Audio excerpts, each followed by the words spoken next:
Queridas irmãs e irmãos em Cristo, boa noite a todos.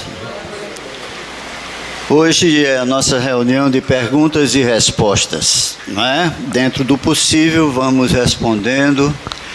Temos ali o nosso irmão Cláudio, nossa irmã Eva. Quem quiser fazer, olha ali. Quem quiser falar, pode pegar aí o microfone, falar, fazer a pergunta verbalmente, e nós vamos tentando responder. Como foi o Natal? Brincaram muito, comeram muito chester e peru, né? Lembraram do aniversariante?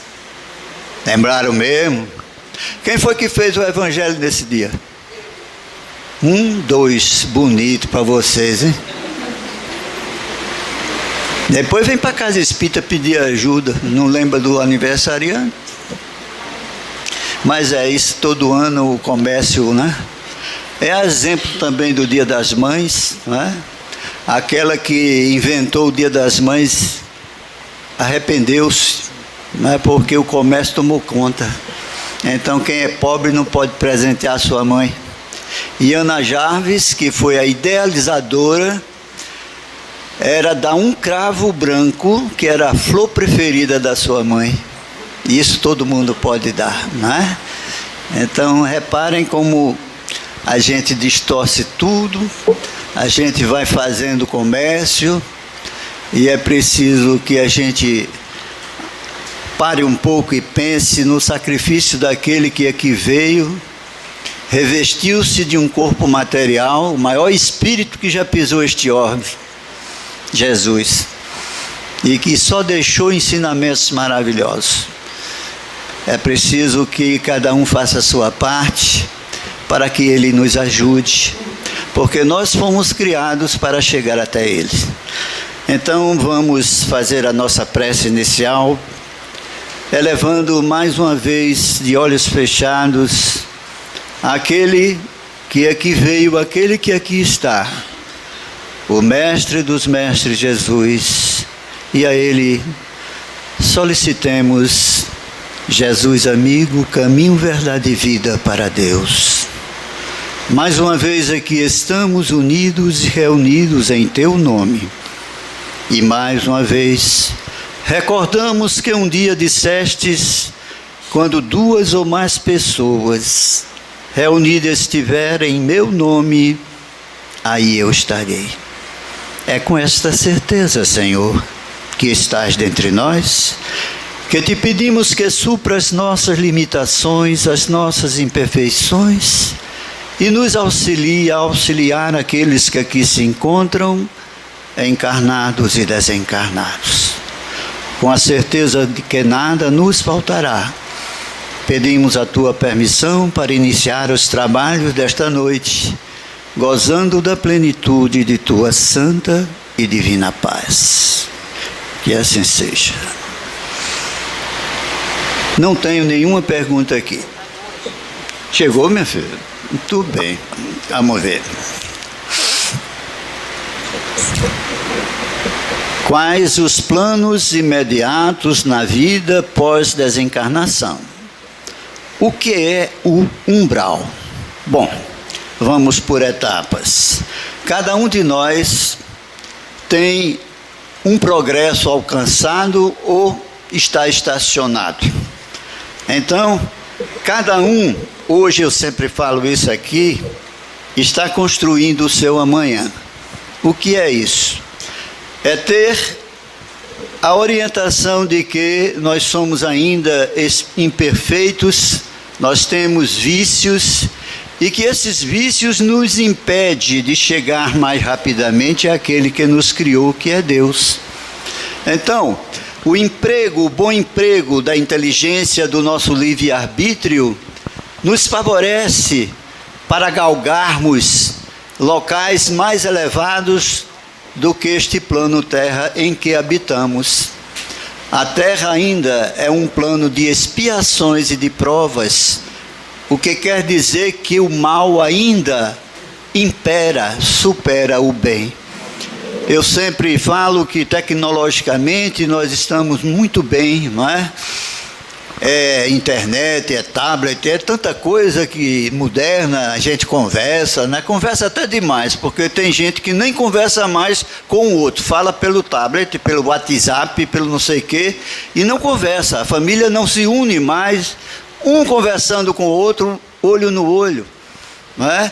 Isso leva a coisas terríveis que têm acontecido aí, né? Principalmente os jovens, que só querem saber de internet, só querem estar com o computador. A gente está num restaurante, tem 4 casais de um lado, 4 do outro, tudo com um tablet na mão, sem olhar um para o outro. Então, eu acho que a gente tem que separar as coisas, né? E essa separação de você ter um tempo para Jesus, um tempo de, antes de colocar seu corpo para repousar, agradecer pelo dia, mesmo que ele tenha sido ruim. Agradecer, Senhor, muito obrigado, mas me ajuda para amanhã ser melhor do que hoje, né? E a gente vai colocar o corpo para repousar, mas o espírito não repousa.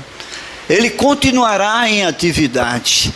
E se o espírito usou o corpo e fez uma oração pedindo para que o encaminhasse para o aprendizado na espiritualidade, não é? Para que a gente possa continuar como espírita que somos nos nossos trabalhos assistenciais, para que possamos ganhar o refazimento espiritual, com certeza nós teremos uma noite muito boa. A nossa matéria repousará tranquilamente. Então, você pergunta, não é? O umbral o que é?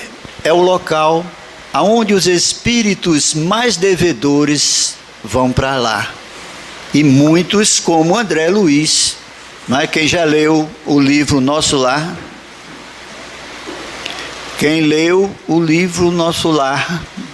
1, 2, 3, 4, 5. Muito bem. Lá é o início da vida de André Luiz, quando ele é recolhido do umbral, onde quase durante 8 anos foi atordoado por vampiros, espíritos vampirizadores, que o cercavam e chamavam de suicida. E ele foi um grande médico, cientista, e ele, quando foi recolhido ao Nosso Lar, ele ouviu Lícias, o enfermeiro que cuidava dele, conversando com outro que perguntou: quem está no quarto tal? Lícias disse: é André, o suicida. Ele, como médico, chamou Lícias e reclamou que ele não era suicida. Ele tinha morrido através de uma operação que tinha feito, etc, etc. E ele explicou: você é suicida de forma indireta. Como tem muitos dentre nós hoje que são suicidas de forma indireta, através do fumo, do tóxico, da bebida, da comida, que destrói a sua matéria antes do tempo determinado por Deus. São suicidas de forma indireta. E como suicidas de forma indireta ou direta, vão habitar estes planos terríveis, onde só há sofrimento, até um dia que se arrependam e sejam resgatados para colônias como o Nosso Lar. Então, tudo depende do que estamos fazendo hoje com nossa liberdade, com nossa inteligência. Cada um daqui é construtor do seu amanhã. Qual o posicionamento do Espiritismo com relação ao relacionamento homoafetivo? Constantemente eu tenho falado, quando tenho oportunidade, que nós respeitamos, porque sabemos que o homossexualismo, quer masculino, quer feminino, é um desvio. A espiritualidade superior, certa feita, ouvi esses ensinamentos com meu mestre, José Ciro da Penha, a quem eu devo tudo o que sei, quando ele dizia: Cláudio, o homossexual é aquele que, em vidas sucessivas, renasceu como homem ou como mulher, e utilizou de sua beleza para conquistar o sexo oposto, simplesmente pelo prazer de depois abandonar. E ele então é obrigado, se homem, a retornar num corpo feminino, se mulher, num corpo masculino. Não quer dizer com isso que para nosso processo evolutivo, nós não tenhamos que passar como mulher, como homem, porque o espírito não tem sexo. O espírito tem sexo enquanto é imperfeito, enquanto necessita uma reencarnação. Depois que ele evolui, ele é uma centelha. Então está na questão 76, o que é o espírito? O ser inteligente da criação que fora do corpo físico povoa o universo. Somos nós. Então, o que eu não aceito, vou falar dos héteros, é estar aqui, por exemplo, um casal hétero se beijando em público. É dois homens se beijando em público, duas mulheres, para que isso? Nós temos que respeitar o direito do próximo. O meu termina onde o de vocês começa e vice-versa. Então, para que isso? Dentro de quatro paredes, faça o que quiser. Cada um é responsável pelos seus atos, mas não em público. Há pessoas que se sentem chocadas. Hoje eu conversava com um coronel lá do trabalho, e ele dizia que se levantou de um restaurante porque dois rapazes começaram a beijar junto da mesa que ele estava, e se reclamar, vai preso, porque infelizmente está havendo uma inversão, não é por aí. O respeito tem que ser feito pelos homossexuais, pelos héteros também, mas respeitar. Então, a minha posição é essa. Eu não vou bater. Eu sempre falo aqui, eu tive na minha casa, minha esposa está aqui, 9 anos, um homossexual. Mas quando ele entrou, ele disse, eu sou homossexual. Eu digo, você dentro da minha casa, respeitando sua vida, lá fora é sua. E nunca houve um desrespeito da parte dele. Quer dizer, não é que eu discrimine, porque graças a Deus o Espiritismo me ensina a respeitar todos. Não tem cor, não tem riqueza, não tem nada que seja superior.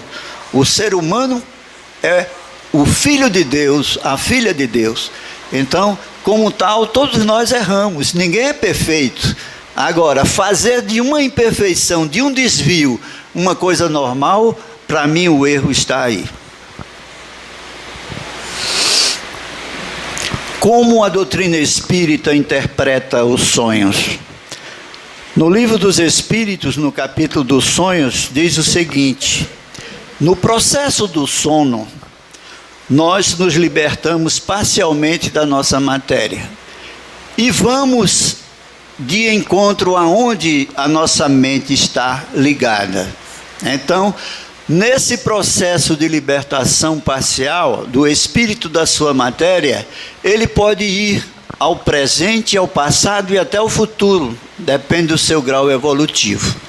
Nessa libertação parcial, o que ele vê e pode transmitir a seu cérebro. Eu faço aqui um parênteses para dizer que muita gente diz para mim, eu nunca sonhei na minha vida, não sei o que é isso. Não quer dizer que o seu espírito não se comunicou com entes queridos desencarnados, até mesmo com encarnados. Não quer dizer que entrou em sintonia com outros espíritos de outras existências. Não quer dizer nada disso, apenas quer dizer que não transmitiu ao seu cérebro o que estava vendo. O que é o processo onde você tem a obsessão e acorda mais cansado do que dormiu? Por quê? Pesadelo. Espíritos que se transformam manuseando o fluido universal, não é? E se mostram como répteis, como verdadeiros monstros. A pessoa, o espírito está vendo e está transmitindo a seu cérebro e acorda suado e dá graças a Deus de ter acordado. Então, o sonho é o resultado do que o espírito vê e pode transmitir a seu cérebro durante o processo do sono. Brasil, pátria do Evangelho. Explique. Isso foi explicado por Emmanuel através de Chico Xavier no livro Não Será em 2012, quando a profecia maia disse que o fim do mundo aconteceria, se não me engano, em 22 de dezembro de 2012. Não é? Então foi muita polêmica, que as profecias erraram, que os maias erraram. E 2 jornalistas que, quando criança, conviveram com Chico, Geraldo Júnior e Marlene Nobre, como jornalistas, foram fazer uma reportagem com o Chico sobre isso, sobre o fim do mundo. E justamente Emmanuel, através do Chico, disse a ele que possivelmente poderá ocorrer em 2019. Daqui a aproximadamente 4 anos, quando iniciarmos o 2015, não é? E perguntou como se daria isso. Através de uma guerra nuclear, se for instalada, grande parte do planeta Terra será destruído. E restará uma boa parte do Brasil, do nosso país, para onde vão vir aqueles que sobrarem de outros países. E cita ele, os americanos vão para tal lugar, vão para o Nordeste, vão para isso, vão para aquele, sai citando. Aí ela pergunta, Marlene Nobre pergunta, é por esta razão, Chico, que o Brasil é considerada coração do mundo e pátria do Evangelho? E Emmanuel responde, coração do mundo sim, pátria do Evangelho ainda não. Por quê? Porque enquanto existir irmãos nossos passando necessidade, frio, fome, sede, casa para morar, não será a pátria do Evangelho. Então é o que nós estamos vendo aí. A roubalheira campeando, destruindo tudo, e nossos irmãos mais necessitados sem assistência. Então, um país onde tem a Petrobras sendo lapidada do jeito que está, onde tem governos irresponsáveis, corruptos, não pode ser considerada a pátria do Evangelho. Coração do mundo sim, mas pátria do Evangelho não. E lembremos que nós colocamos eles no poder, não é? Ninguém diga, não sou eu, nós fazemos parte. Muitas vezes nos omitimos para não desgastar a nossa amizade com A, B e C. Então, o que está imperando aqui, nesse país ainda, é aquela lei dos mais velhos sabem, que gostavam de futebol, a lei de Gesso, né? Que ele dizia, depois de dar um trago no cigarro, ele dizia, o meu negócio é levar vantagem em tudo. Aí está o de respeito pela vida alheia. Após o desencarne, quanto tempo devemos esperar em caso de cremação? Isso é um processo também que eu chamo a atenção, através do Chico Xavier, que disse, só devemos ser doadores de órgão e querer que o nosso corpo seja cremado, se de posse dele em vida, assim desejarmos. Porque muita gente manda cremar, pega os órgãos do filho, da filha e doa sem consentimento. Então, por quê? Porque tal ato pode causar ao espírito perturbações terríveis. Então, aquele que é livre e desinteressadamente compreende que seus órgãos podem ser doados, que o faça em vida, não é? Então, nós temos que respeitar, para evitar reclamações descabidas desse espírito, como disse o Chico. Então, tudo tem que ser expressamente dado a ordem para que isso seja feito. Você já pensou um espírito que não tem conhecimento da vida eterna e que está morto lá e junto do seu corpo, de repente jogam ele num forno? Ele sentirá como o suicida sente. Memórias de um Suicida, o livro de Ivone do Amaral Pereira. Podem ler que tem vários relatos de espíritos que sofreram muito após o suicídio, vendo seu corpo sendo devorado pelas bactérias 1000 e querendo fugir dali não conseguia. Então é triste.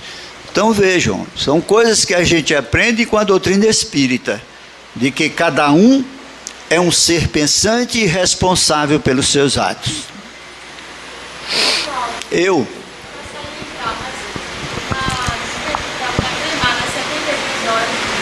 Exatamente. Além disso, tem que ser observado as 72 horas após o desencarne, né?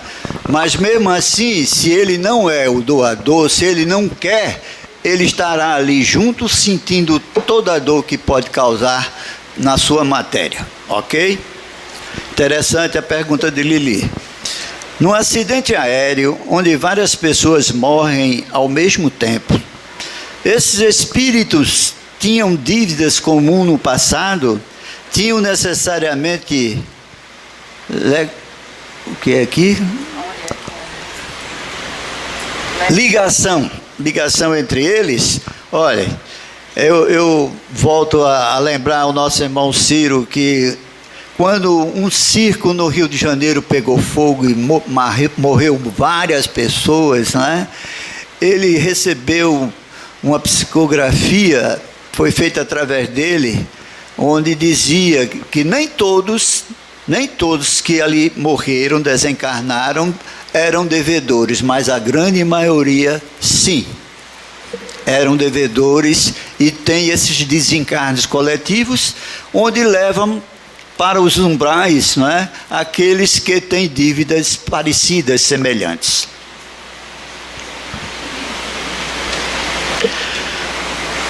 Ainda sobre a doação de órgãos, seria egoísmo nosso não doarmos e seríamos punidos por isso ou não? Cada um de acordo com suas obras, disse o Mestre Jesus. Se você ainda não é consciente do que está fazendo, não o faça.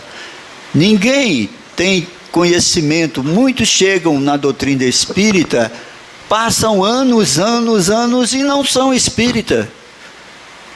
A aceitação de uma religião, de uma doutrina, dizem os espíritos, o espiritismo não é para quem quer, é para quem pode. Por quê? Poder significa conhecimento. Conhecimento significa saber separar o joio do trigo. O que é que eu estou fazendo através do meu corpo? Por que eu tenho um corpo deficiente? Porque tudo de ruim está me acontecendo, qualquer coisinha me deixa numa cama. Então, o Espiritismo me explica, quem sabe o que você fez com sua matéria em resistência passada. Vamos fazer aqui o exemplo que no meu livro eu mostro figuras. Vamos supor que aqui é o espírito, aqui é o corpo do espírito, aqui é o elo de ligação entre um e outro. Toda a ação desse espírito a esse corpo fica registrado aqui no perispírito. Na morte deste, esses dois seguem para o plano que lhe é destinado. E esse perispírito, por exemplo, se ele foi um suicida, atirou no seu cérebro, a bala percorreu todo o sistema cerebral, destruindo olfato, paladar, tato, todos os órgãos da visão, etc, etc., também destruiu aqui. E na próxima reencarnação, o corpo que ele terá será deficiente da audição, do paladar, do tato, da visão, etc, etc. Então não é Deus que nos pune, nós é que nos punimos. Então muita gente diz, por que Deus faz uma pessoa toda aleijada? Não é Deus que faz. Deus fez a todos e faz a todos perfeitos. Simples, ignorantes para as coisas da ciência, a cada um deu uma pequena missão. E além do mais, nós temos a inteligência. E aliada à inteligência temos livre-arbítrio, liberdade. Aquele que usa mal a sua inteligência, seu livre-arbítrio, demorará a chegar mais perto dele.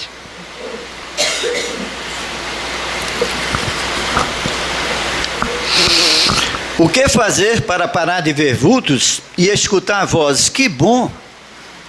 Desenvolva sua mediunidade, reeduque sua mediunidade. Por que o medo? O que é o medo? É o desconhecimento. Se eu vou entrar num casarão abandonado de noite, eu tenho medo. Mas por que eu tenho medo? Porque eu não vejo o que é que tem lá dentro. Acenda a luz, você já começa a perder o medo, porque você está vendo. Então estude o que é o espiritismo, estude o que é a mediunidade. É um dom que Deus nos concede para sermos intermediários de nós mesmos amanhã. Quando eu perder, nós perdermos a nossa matéria, seremos espíritos ou alma. E gostaríamos de nos comunicar com alguém, não é verdade? E o médium é todo aquele que sente num grau qualquer a influência de um espírito. Ela vem através de arrepios, da vidência, da audiência, da psicofonia, da psicografia. Então há uma infinidade de mediunidades que nós podemos nos inteirar dela através dos livros. Pegue o livro dos médiuns, estude o que é mediunidade, que você vai perder este medo. Abotoar a sua mediunidade é perder uma existência. Ser médium é dar ao próximo a oportunidade de se conhecer, não só o encarnado como o desencarnado, porque a gente não doutrina aquele espírito simplesmente para afastar. Ela é do engano de quem pensa que nós devemos odiar o obsessor. Não. Muitos são benditos obsessores, porque nos acordam para a verdadeira vida, para a nossa responsabilidade. Ontem nós cometemos coisas atrozes. Eu digo sempre, eu sei lá quantas pedras joguei no Cristo. Eu sei lá se eu não estava lá no Coliseu aplaudindo os cristãos sendo devorados pelas feras. E hoje, como médium, nós estamos aqui colocando em prática o amar ao próximo e a Deus. Então, medo por quê? Não desconheça a sua potencialidade, aquilo que você nasceu com esse dom, para colocar em prática de auxiliar, não só a si próprio, como a seu próximo.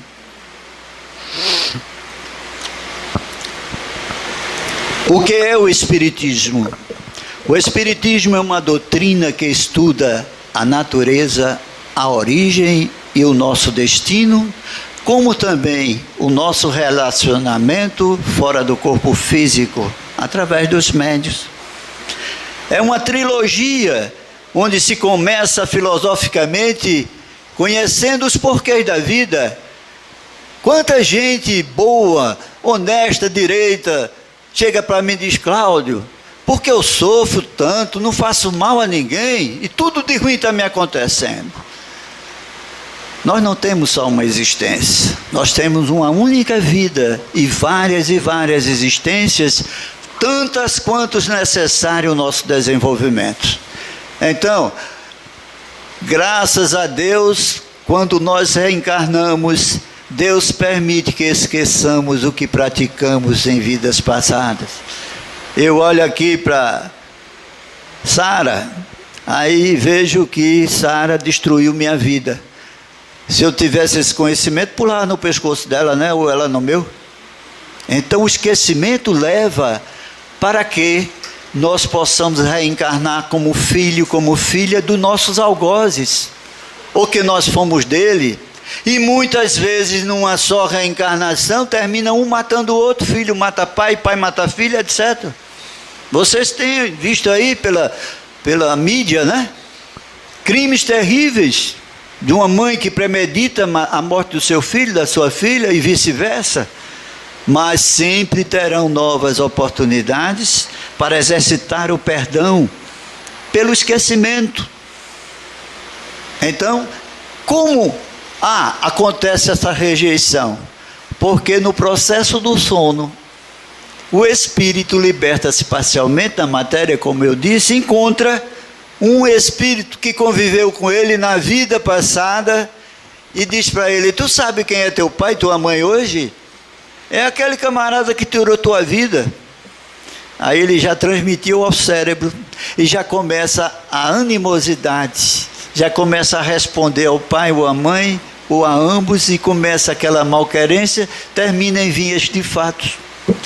Então a gente tem que exercitar este perdão de um para com o outro.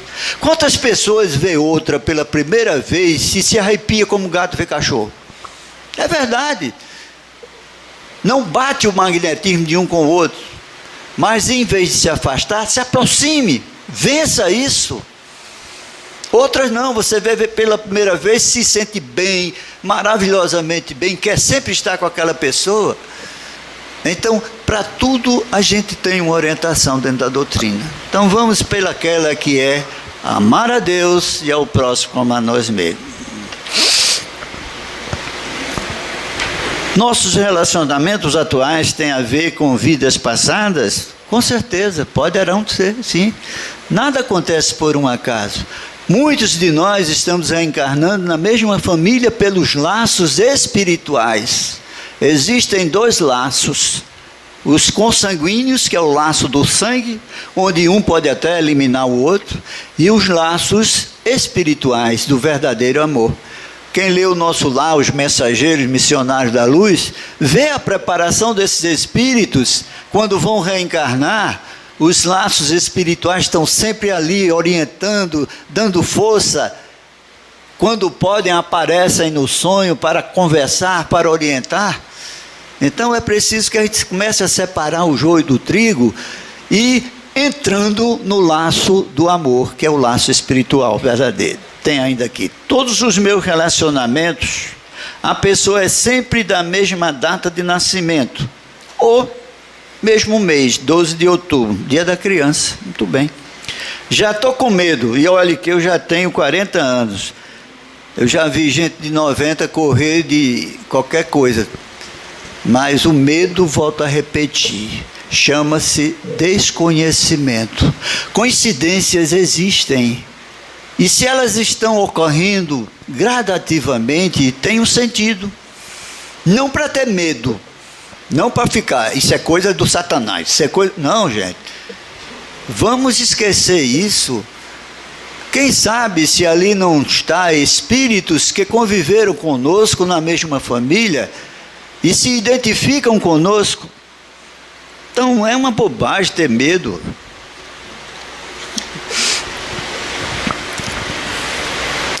Qual a diferença da psicofonia e da psicografia? A psicofonia é a incorporação do espírito que o médium permite que ele use suas cordas vocais para falar através dele.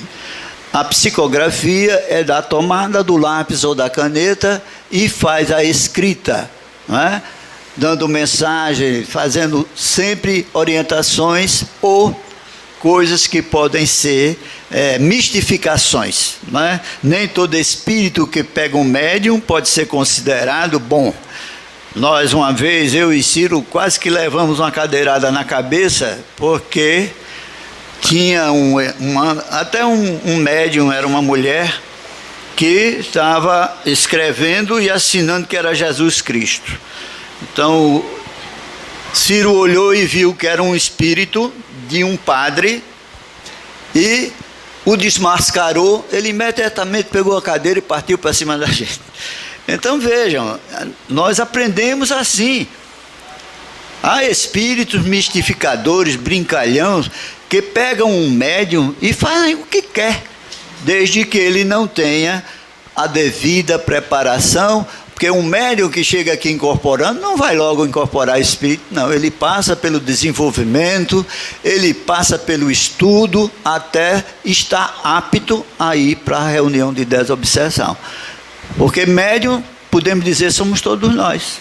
Uns mais intensamente do que outros, mas somos todos.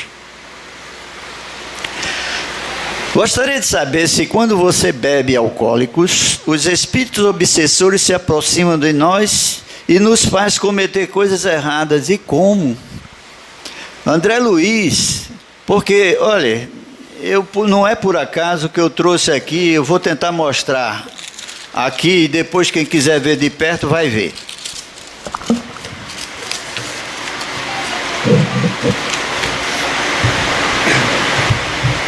Isso aqui é uma foto de um aniversário de criança de família pobre, não é? Em 1984, nós trabalhávamos no Janga, eu, o Ciro e vários outros irmãos e irmãs, e Este homem, que era o pai dela, trouxe, e olhe, era protestante, viu? E foi lá para o centro com essa foto. Aqui em branco é a mão fluídica de um espírito tirando o pedaço do bolo, né? Nessa outra aqui, na sequência, ele já está com um pedaço de bolo na mão. E ele não aceitava isso. E perguntava, isso é coisa do Satanás.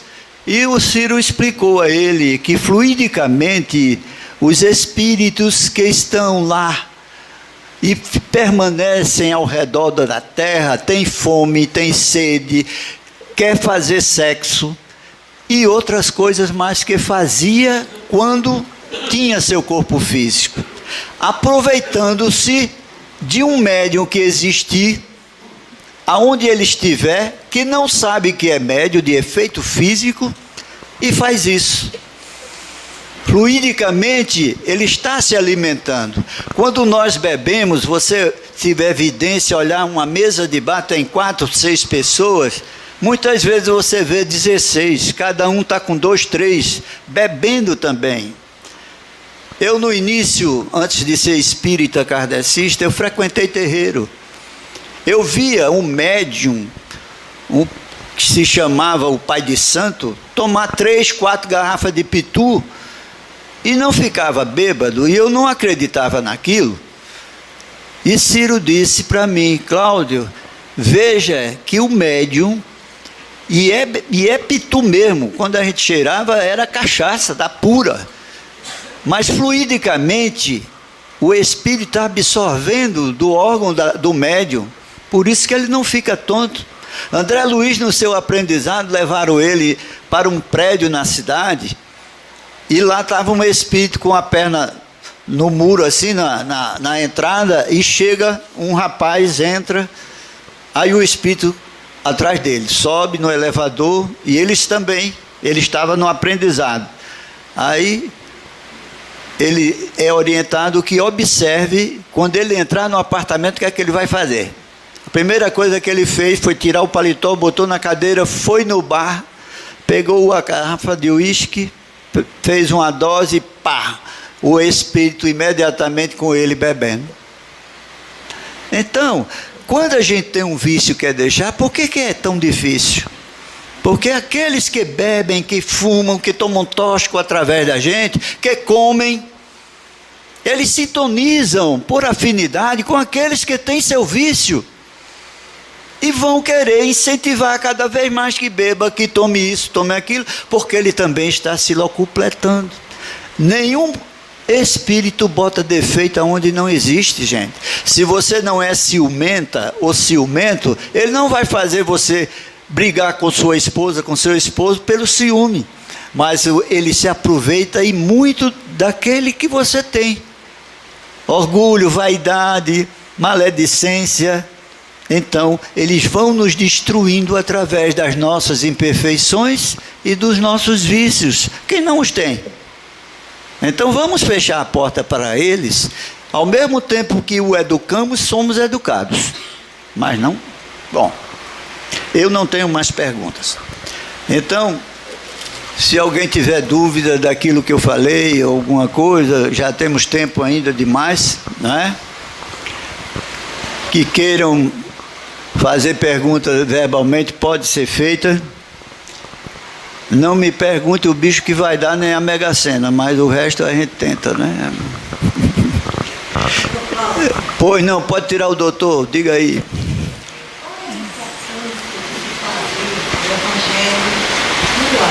Qual a importância de se fazer o evangelho no lar? Vocês ouviram?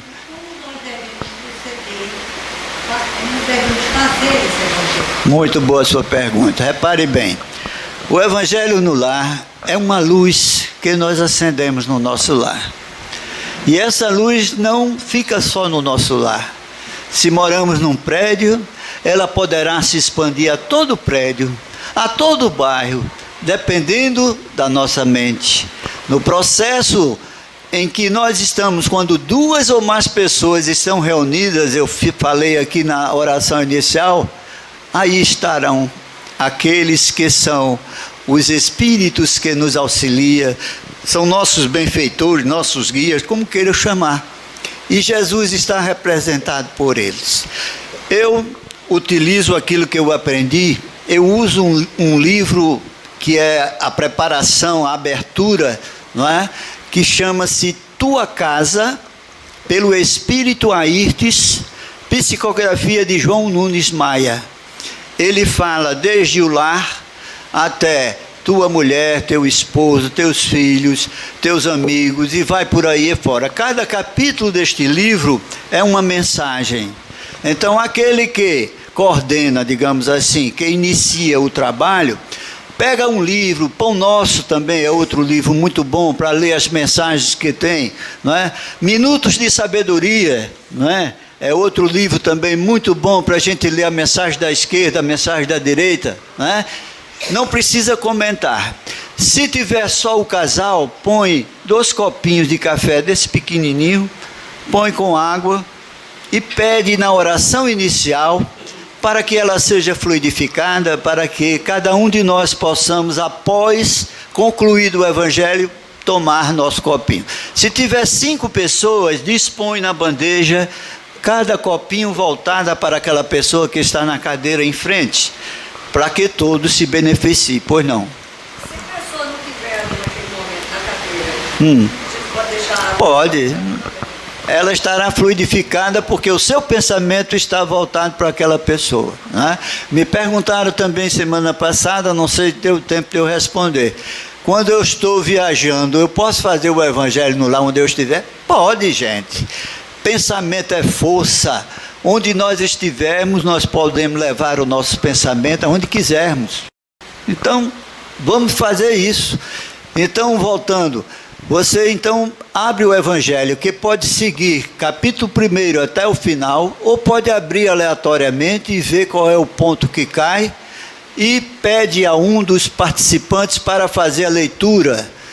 E depois de feita a leitura, que não deve ser leituras enormes, para que todos possam fazer seus comentários do que entendeu. Gente, não é para brigar não, viu? Porque vários casais, muitos já nos procuraram que o pau cantou, porque um queria entender de um jeito, outro entendia do outro. Tem dúvida? Anota e chega aqui, pergunta a qualquer um de nós, dos trabalhadores, que poderá tirar dúvida. É para aprender e recordar os ensinamentos de Jesus. Então, a leitura foi feita, depois cada um faz seu comentário.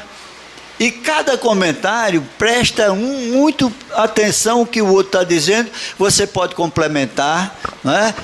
E todos vão ser beneficiados após esses comentários. E outra coisa, estabelecer um tempo de começar um dia, escolhe o dia da semana, tal dia, a tantas horas nós vamos nos reunir com quem tiver 2, eu já fiz até sozinho e nunca a gente está só. Então, a gente faz o Evangelho, termina a tanta hora, vê o número de pessoas para ver quanto tempo nós vamos levar, senão fica a gente sem poder falar. E após cada um, depois da prece final, cada um toma sua aguinha e vai para sua casa ou continua na casa se morar todos lá. Então, é simples, não tem nada de invenção. Faz o estudo, e esse estudo poderá ser diário, pode ser um dia da semana, uma vez no mês, etc, etc. Então, o importante é acender essa luz. Eu faço sozinha. Você nunca está só, não é? O Chico, quando começou, morava naquelas casas em Uberaba de porta e janela, que dá para a calçada, né? Ele abria a janela por causa do calor e ficava sozinho, lia e comentava. Quem passava dizia, o Chico já está doido. Mas não é. Você nunca está só. Lembre-se disso. Não é? Sempre convoque a espiritualidade amiga para lhe auxiliar no bom entendimento daquela lição. É muito importante. Nunca estamos sós. Mas tem alguma referência para fazer na mesa, ou no quarto? Não, olha, eu faço no meu quarto, porque geralmente só tem eu e minha patroa. E você pode estar até, pare bem, não é aquilo, você veste uma roupa bonita, de vestido de baile, e eu estou de gravata e paletó, que eu sou melhor do que o que está roto, maltrapilho. Não. O importante é o teu pensamento, naquela hora, estar desligado de qualquer coisa mundana que possa interferir. E que você ali está ligada unicamente na mensagem de nosso Senhor Jesus Cristo. É só isso. Veja como a gente esquece do Cristo no Natal. Todo mundo é Papai Noel, é presente para lá, presente para cá, e ninguém lembra do velhinho, ou só lembra do velhinho, né? E Papai Noel não faz milagre. Mas Jesus está à porta. Ele não força, mas se a gente abrir, ele entra. Então o Evangelho é isso. Nós temos que acender essa luz para que ele penetre, para que ele nos auxilie. E tem dado muito certo, viu, gente? Isso eu posso garantir a vocês. Posso separar a água para cada um? Pode e deve. Antes de começar, você pega os copinhos. Não precisa encher copão, não. Porque a fluidificação, a espiritualidade colocará naquele copo o que o perispírito de cada participante necessita. A água que está aqui sendo fluidificada, pode ter a certeza que cada um vai beber algo que irá fazer bem, não só ao seu organismo, mas ao seu perispírito, porque a doença não está no corpo, a doença é do espírito. Muita gente acha que o seu corpo é doentio. Não, doente é o espírito perispírito.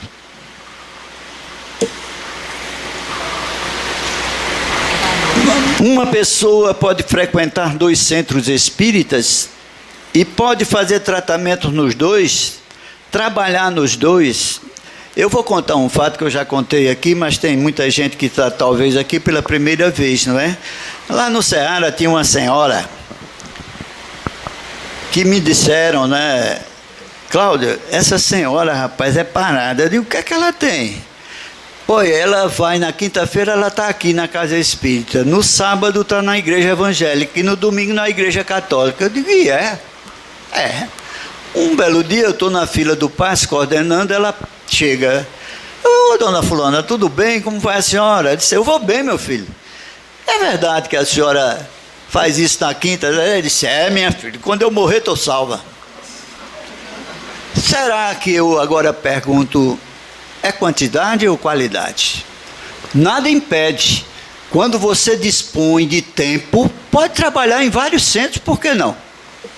Por que não? Você está se doando. Mas, quando você começa a fazer um tratamento, não que haja espírito diferenciado, não é isso. Mas se você está numa casa fazendo um tratamento, por que fazer no outro? Falta confiança? Ou você quer ficar bom mais depressa do que os outros? Porque muitas vezes é interessante essa convivência. Nós estarmos sempre num canto onde a gente se sente bem, onde a gente se doa.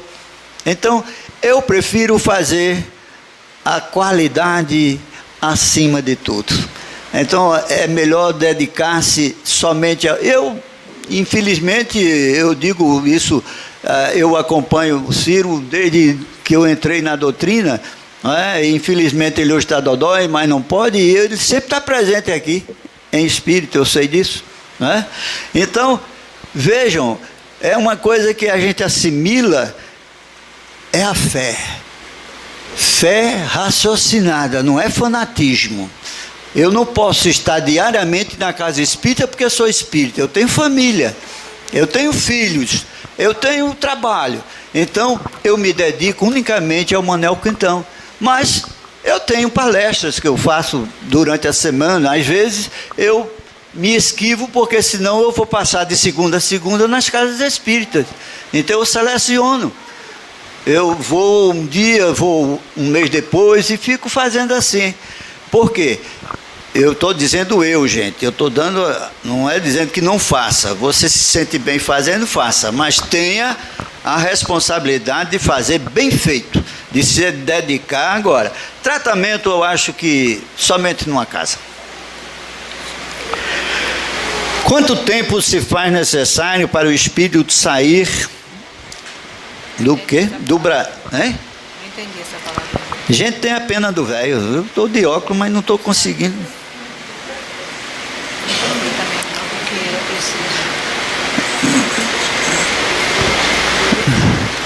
Quem fez essa pergunta poderia me ajudar? Quanto tempo se faz necessário para o espírito sair do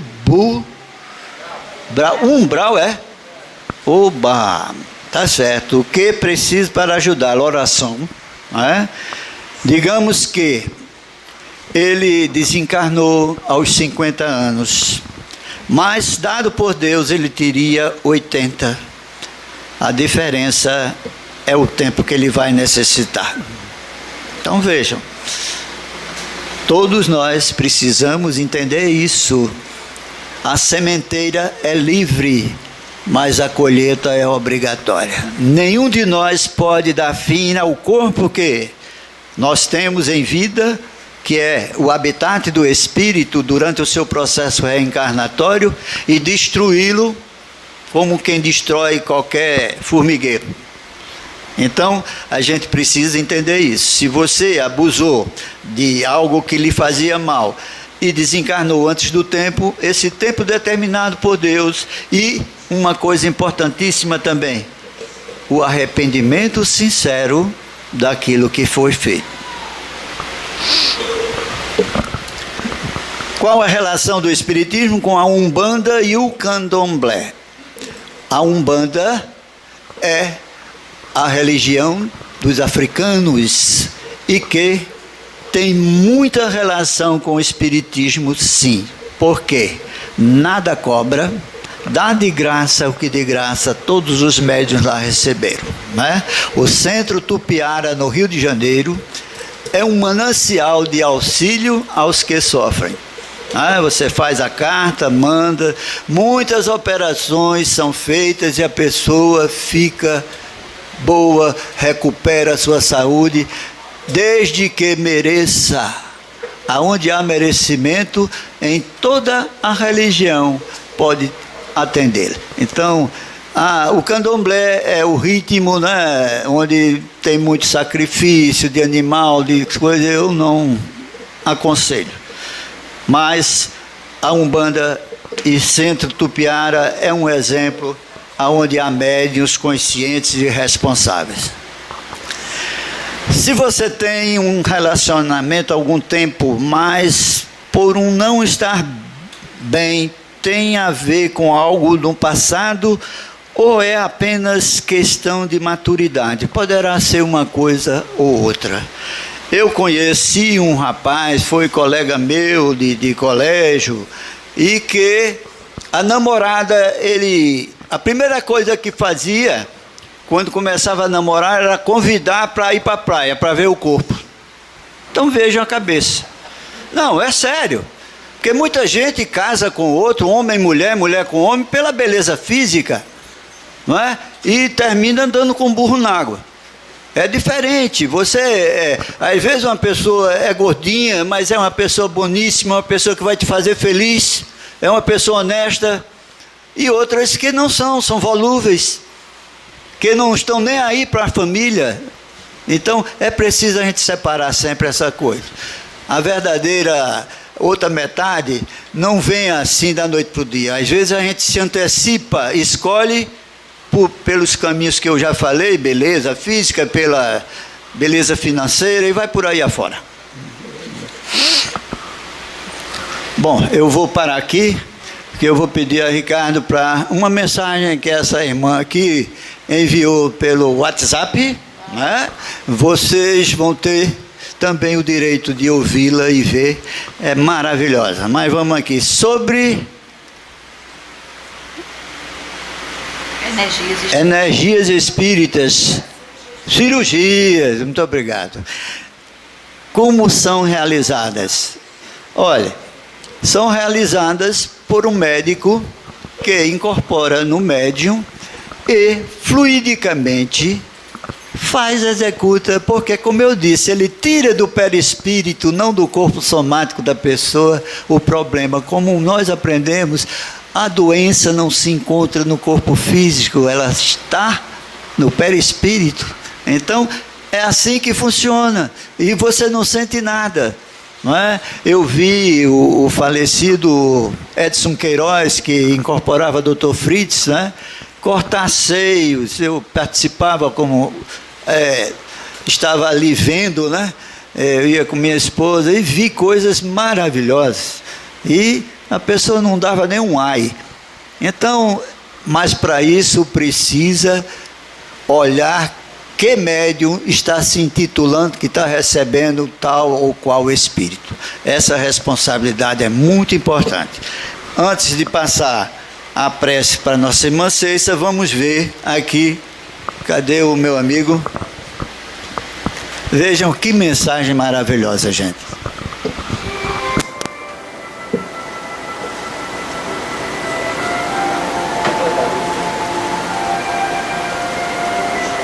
Eu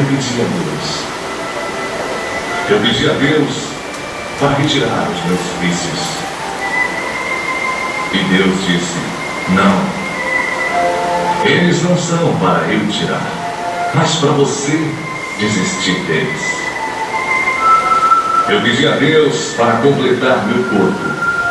E Deus disse: não, seu espírito é completo, seu corpo é apenas temporário. Eu pedi a Deus para me dar paciência. E Deus disse: não.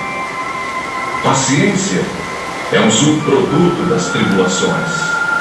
Ela não é dada, é aprendida. Eu pedi a Deus para me dar felicidade. E Deus disse: não. Eu dou bênçãos. Felicidade depende de você. Então eu pedi a Deus para me livrar da dor. E Deus disse: não. Sofrer te leva para longe do mundo e te traz para perto de mim. Eu pedi a Deus para fazer meu espírito crescer e Deus disse: não. Você deve crescer em si próprio, mas eu te podarei para que dês frutos. Eu pedi a Deus todas as coisas que me fariam apreciar a vida e Deus novamente disse: não. Eu te darei a vida para que você aprecie todas as coisas. Eu pedi a Deus para me ajudar a amar os outros como Ele me ama.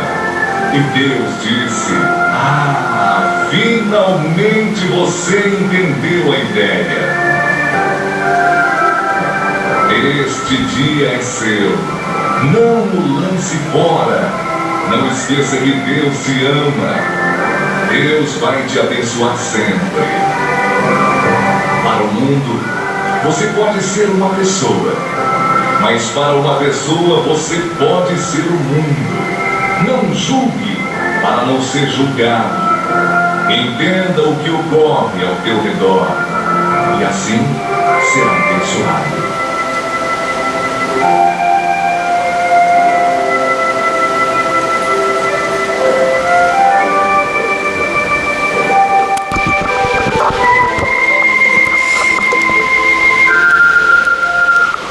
Bom, meus irmãos e irmãs em Cristo, essa mensagem é maravilhosa.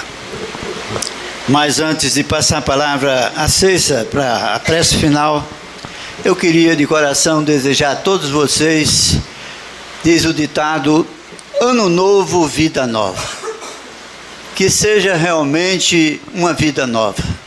Que nós possamos, espelhados nessa mensagem, fazer a parte que nos cabe.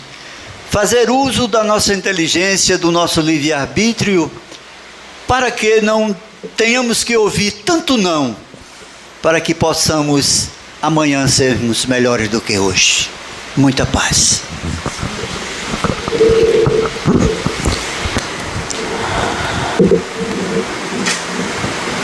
Vamos elevar o pensamento. O pensamento no Cristo, mas junto com o Cristo também devemos estar com os nossos anjos protetores, porque Ele nos dá força sempre. Através deles, nós conseguimos nos elevar, porque eles são 24 horas nos intuindo, nos livrando do mal físico, mal espiritual. São espíritos que, graças à sua bondade, pediram para nos amparar e devemos essa gratidão eterna a eles. Ai de nós, se não fossem os espíritos guardiães à nossa volta. Vamos agradecer a Deus pelo ano que conseguimos atravessar aqui encarnados. Mesmo com as nossas dificuldades, seja lá de que ordem for, mas estamos aqui, sentados, raciocinando e pretendendo um dia chegarmos à perfeição. Que Jesus nos abençoe nessa noite. Que todos nós possamos ter dias melhores no próximo ano. Que assim seja. Que assim seja, Senhor Jesus.